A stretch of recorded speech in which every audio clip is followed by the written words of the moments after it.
Hello friends, good morning. எல்லோரும் எப்படி இருக்கீங்க? ஒரே ஒரு கப்பு கோதுமை மாவு வச்சு வாயில் கரையிற அல்வா பண்ணலான்னா நம்புவீங்களா? இன்றைக்கி அதாங்க பண்ண போகிறோம். கோதுமை அல்வா என்னோடய ஸ்டைலில் எப்படி பண்ணுறதுன்னு பார்க்கலாம். இதுக்கு நான் ஒரு கப்பு கோதுமை மாவு எடுத்திருக்கேன். ஒரு கப்பு நாட்டு சர்க்கரை, ஒரு கப்பு நார்மல் சர்க்கரை, அதுக்கப்புறம் தேவைக்கான அளவுக்கு நெய், அதுக்கப்புறம் முந்திரி, திராட்சை, வாசனைக்கு ஏலக்காய், ஒரு மிக்சிங் பவுலில் தண்ணி. இவ்வளோதாங்க. சீக்கிரமாக ஒரு 20 to 25 மினிட்ஸ்க்குள்ளே சூப்பரான ஹல்வா பண்ணலாம். வாங்க எப்படி பண்ணலான்னு பார்க்கலாம். முதல்ல நான் ஒரு மிக்சிங் பவுல் எடுத்துக்கிறேன். அதில் அளந்து வச்சுருக்க ஒரு கப்பு மைதாவை ஆட் பண்ணிக்கிறேன்.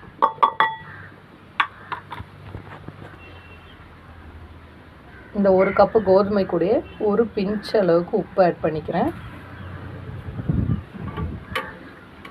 இப்போது ஒரு கப்பு மைதா, ஒரு கப்பு கோதுமை மாவுக்கு வந்து நமக்கு 3 கப் வரைக்கும் தண்ணி வேணும். அதில் டைல்யூட் பண்ணிக்கணும். ஸோ இந்த மெஷரிங் கப்பில் நான் 3 கப்பு இதில் தண்ணி ஆட் பண்ண போகிறேன். 1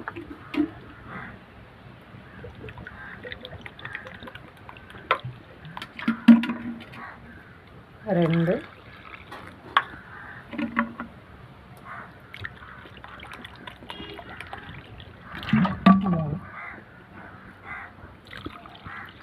இதுதாங்க மெஷர்மெண்ட்டு. இதை பண்ணிட்டாலே ஈஸியாக அல்வா ரெடியாக வந்துடும். இப்போது நான் விஸ்க் எடுத்து இதை நல்லா கட்டி இல்லாமல் கலந்துக்க போகிறேன்.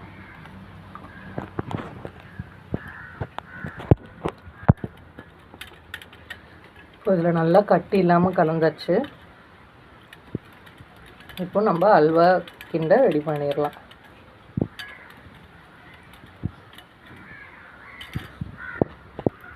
அல்வா கிண்டுறதுக்கு முதல்ல நம்ம ஒரு அடுப்பு பற்ற வச்சுக்கலாம். அடுப்பு பற்ற வச்சதுக்கப்புறம் அதில் நான்ஸ்டிக் ஒரு பேன் வச்சுக்கோங்க. ஏன்னா அப்போ தான் ஒட்டாமல் வரும். நல்லா கலர உங்களுக்கு ஈஸியாகவும் இருக்கும். இதில் நான் நான்ஸ்டிக் பேன் வச்சுக்கிறேன். இப்போ பேன் சூடானதுமே கொஞ்சம் சூடாகட்டும். இப்போ கடாய் நல்லாவே காஞ்சிருச்சு. இதில் நான் கொஞ்சம் போல் நெய் விட்டுக்கிறேன். இப்போது அது கூடவே நான் முந்திரி, திராட்சையை சேர்த்து வறுத்து எடுத்துக்க போகிறேன்.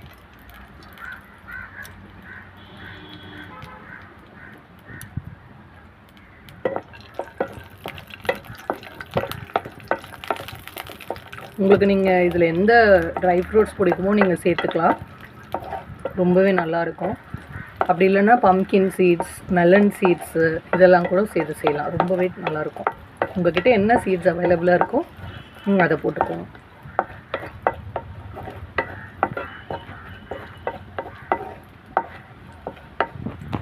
இப்போ நல்லாவே வறுபட்டுருச்சு. இது தட்டில் மாற்றி எடுத்து வச்சுக்கலாம்.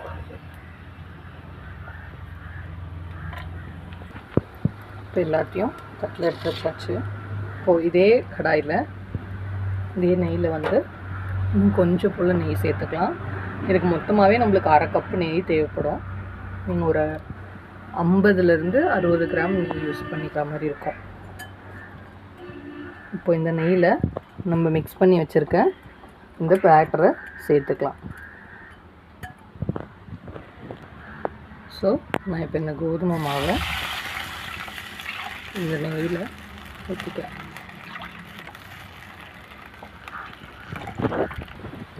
இதுக்கு ரொம்ப முக்கியமே பொறுமையாக கைவிடாமல் கலரிட்டே இருக்கணும்.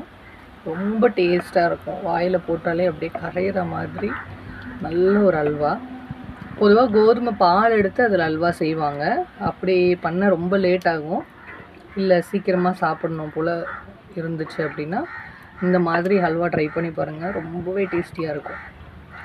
கடையில் வந்து கொடுத்து அவ்வளோ காசு கொடுத்து வாங்குறதுக்கு நம்ம வீட்லேயே ஈஸியாக ஒரு கப்பு கோதுமை மாவு வச்சு நல்லா சூப்பரான ஹல்வா ரெடி பண்ணிடலாம். டைமும் ஒரு 20 to 25 நிமிஷம் தான் ஆகும். சீக்கிரமாகவே இந்த கோதுமை மாவு நல்லா கெட்டியாக ஆரம்பிச்சிடும். இந்த ஒரு கப்புக்கு கிட்டத்தட்ட டபுள் மடங்கு வந்து உங்களுக்கு ஹல்வா கிடைக்கும். பாருங்கள், இப்போவே கொஞ்சமாக திக்காக ஆரம்பிச்சிருச்சு. இதை நம்ம கைவிடாமல் கலரிட்டே இருக்கலாம். கொஞ்சம் கொஞ்சமாக இதில் நெய் சேர்க்கணும். நான் எந்தெந்த ஸ்டேஜ்லாம் சேர்க்கணுன்றதை உங்களுக்கு காட்டுறேன். சரிங்களா? கைவிடாமல் கொஞ்சம் கலரிட்டே இருக்கும். இப்போ பார்த்தீங்கன்னா தெரியும், உங்களுக்கு நல்லா கெட்டியாகிட்டே வருது பாருங்கள். நீங்கள் கலரை நல்லா சீக்கிரமாகவே கெட்டியாகிடும். தெரியுதுங்களா?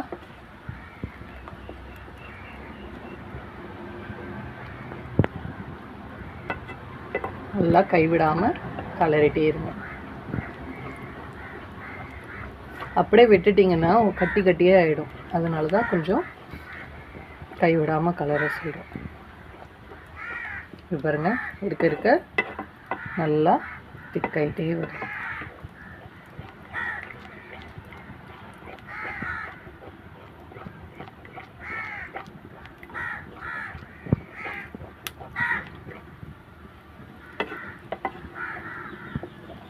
பாருங்கள், ஊற்றுறதுலேயே இன்னும் கொஞ்சம் திக்காயிடுச்சு.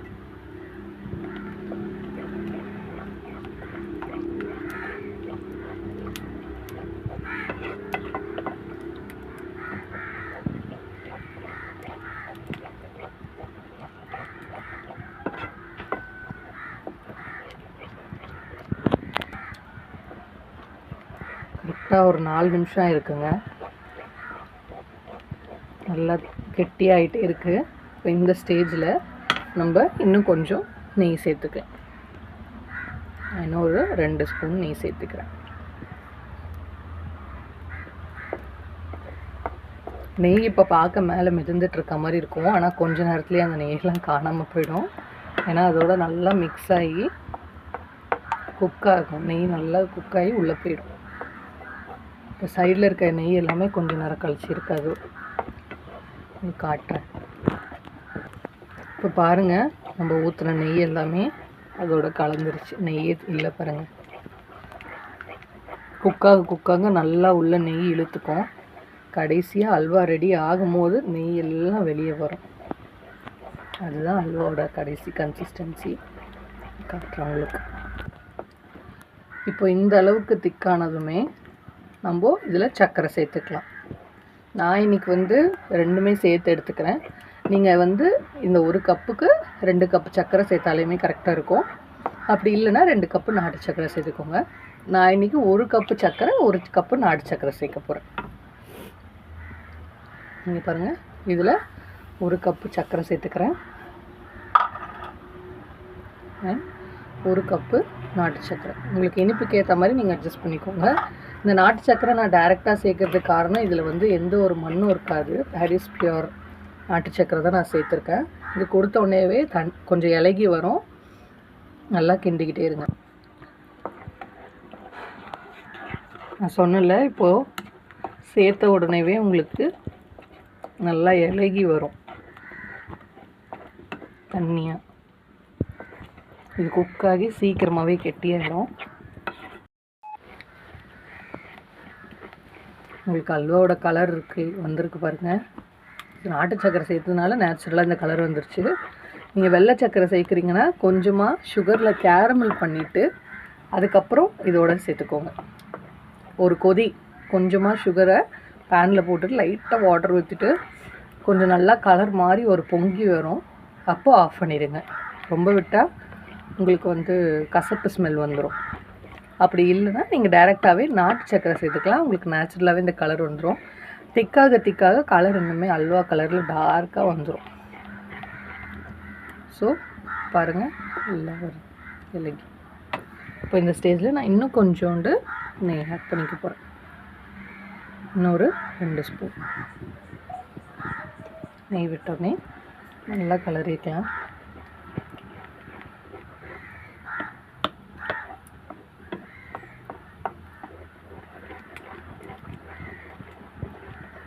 இதில் மெயினான விஷயமே நம்ம பொறுமையாக கலர்றது தாங்க.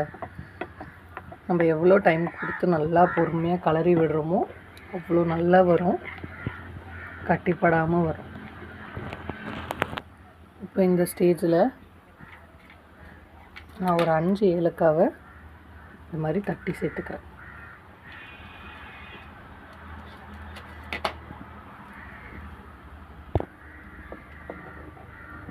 ஏலக்காய் ரொம்ப வாசனையாக இருக்கும். கொஞ்சோண்டு சர்க்கரை போட்டு நீங்கள் பொடி பண்ணியும் ஏலக்காவை ஆட் பண்ணிக்கலாம். நார்மலாக பாயாசத்துக்கு போடுவீங்களே அந்த மாதிரி.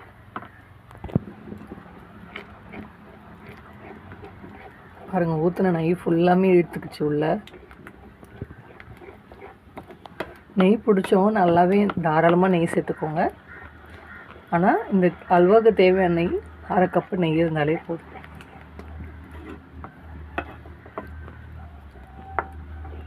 உங்களுக்கு நல்லா நெய் தலைன்னு மிதக்கணும் அப்படின்னா 1 கப்பாக சேர்த்துக்கோங்க.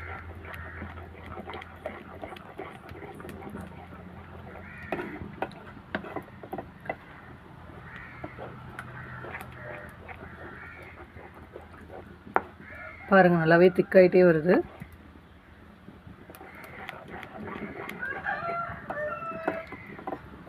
ஓரங்களை அடிக்கடி இந்த மாதிரி எடுத்து விட்டுட்டு கலருங்க. அல்வா நல்லாவே திக்காயிட்டு வருது. இப்போ மறுபடியும் இந்த ஸ்டேஜில் இன்னும் கொஞ்சம் நெய் சேர்த்துக்கிறேன். கொஞ்சம்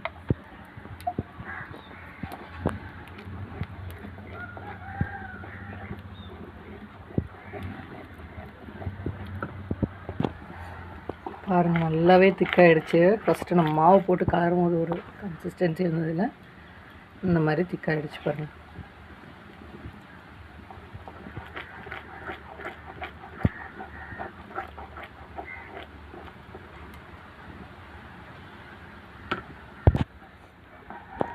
இப்போ பார்த்தீங்கன்னா உங்களுக்கே தெரியும், கொஞ்சம் டைட் ஆகும். நல்லா ஜாம் கன்சிஸ்டன்சிக்கு வந்துடுச்சு பாருங்கள். நான் இப்போது கொஞ்சமாக நெய் சேர்த்துக்கிறேன்.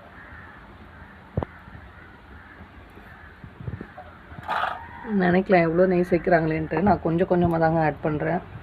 2 ஸ்பூனாக தான் ஆட் பண்ணுறேன்.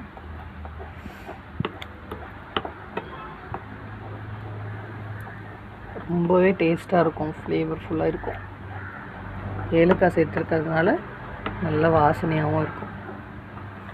பிகினர்ஸ் கூட ஈஸியாகவே செய்யலாம், அவ்வளோ டேஸ்ட்டாக இருக்கும். இப்போ கலரை கொஞ்சம் திக்காகும், கையும் கலரவே கொஞ்சம் டைட்டாக ஆகும். கடாயில் ஒட்டாமல் வருங்க, அதுதான் பதம். இன்னும் ஒரு 5 நிமிஷத்தில் ரெடி ஆகிடும். இப்போ கொஞ்சம் கொஞ்சமாக கடாயில் ஒட்டாமல் வருது. பார்த்தீங்களா எவ்வளோ திக்காக இருக்குன்னு தெரியுதுங்களா?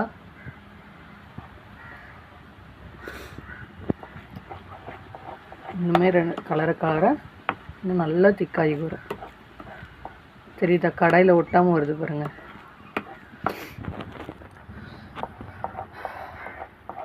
கலர் ஆரம்பித்து 15 நிமிஷம் ஆகிடுச்சுங்க.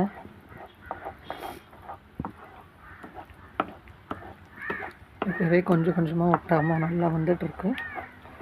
இன்னொரு 5 நிமிஷத்தில் சூப்பரான நம்மளோட கோதுமை அல்வா ரெடி ஆகிடும். பாருங்கள், கரண்டிலிருந்து விழும்போதே ஃபுல்லாக விழுது பார்த்தீங்களா, தண்ணியாக விழாமல். நான் இதில் 1 கப்பு கோதுமை ஆட் பண்ணேன். பார்த்தீங்களா எவ்வளோ அல்வா வந்திருக்குன்னு சொல்லிட்டு. 1 கப்புக்கும் மேலவே நம்மளுக்கு அல்வா வந்திருக்கு. கிட்டத்தட்ட 2லேருந்து 2.5 கப் அல்வா. பாருங்கள், அல்வா நல்லாவே கடாயில் ஒட்டாமல் வருது பாருங்கள். ஆல்மோஸ்ட் நம்ம அல்வா ரெடி ஆகிடுச்சு. இன்னும் ஒரு 2 நிமிஷத்தில் இந்த கரெக்டான பதம் வந்துடும். இப்போ நம்ம இந்த ஸ்டேஜில் நம்ம நெய்யில் வறுத்து வச்சுருக்க முந்திரி திராட்சையை ஆட் பண்ணிப்போம்.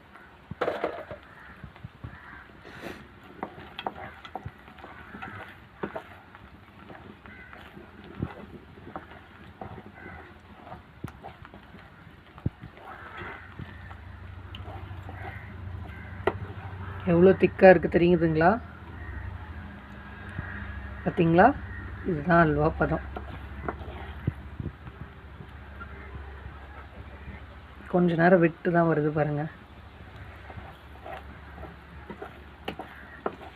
கரெக்டாக 2 நிமிஷத்தில் நம்ம ஆஃப் பண்ணி எடுத்துடலாம். இது நல்லா ஒரு வாழை இலையில் சூடாக வச்சும் பரிமாறலாம், இல்லை நல்லா ஆற விட்டுட்டு நீங்கள் சாப்பிடலாம். ரொம்பவே டேஸ்ட்டாக இருக்கும். இப்போ இந்த ஸ்டேஜில் எங்களுக்கு நெய் ரொம்ப பிடிக்குன்றதுனால நான் இன்னும் கொஞ்சமும் நெய் ஆட் பண்ணியிருக்கேன். செம்மையாக வாசனையாக இருக்குங்க.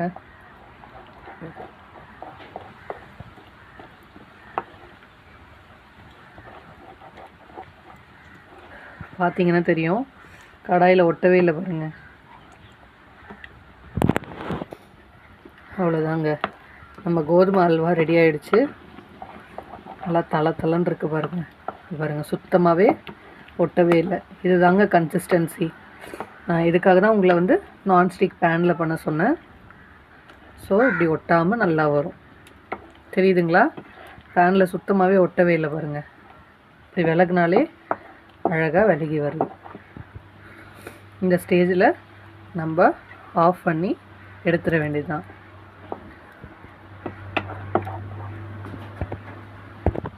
ரொம்பவே சுவையான கோதுமை அல்வா என்னோடய ஸ்டைலில் ரெடி. கண்டிப்பாக ட்ரை பண்ணி பாருங்கள், ரொம்பவே நல்லாயிருக்கும். நீங்கள் ரொம்ப விரும்பி சாப்பிடுவீங்க. ரொம்பவும் டைம் எடுத்துக்காது, ஈஸியாகவே செஞ்சிடலாம். வீட்டில் இருக்க எல்லாருக்கும் கொடுத்து பாருங்கள், நம்பவே மாட்டாங்க நீங்கள் செஞ்சதுன்னு சொல்லி. என்ன கடையில் வாங்கிட்டு வந்தீங்கன்னு கேட்பாங்க. இது போல் நல்ல ஈஸியான ரெசிபீஸ்க்கு கண்டிப்பாக என்னோடய சேனலை ஃபாலோ பண்ணுங்கள். இந்த வீடியோ உங்களுக்கு பிடிச்சிருந்தேன்னா மறக்காமல் லைக் பண்ணுங்கள். கண்டிப்பாக சப்ஸ்கிரைப் பண்ணிவிடுங்க. இன்னும் நிறைய வீடியோவுக்கு பார்ப்போம். Happy cooking, happy eating. நான் சீக்கிரமாக போய் சுட சுட இந்த அல்வாவை சாப்பிட போகிறேன். நீங்களும் ட்ரை பண்ணி பாருங்கள். ஹாப்பியாக என்ஜாய் பண்ணுங்கள். Bye friends.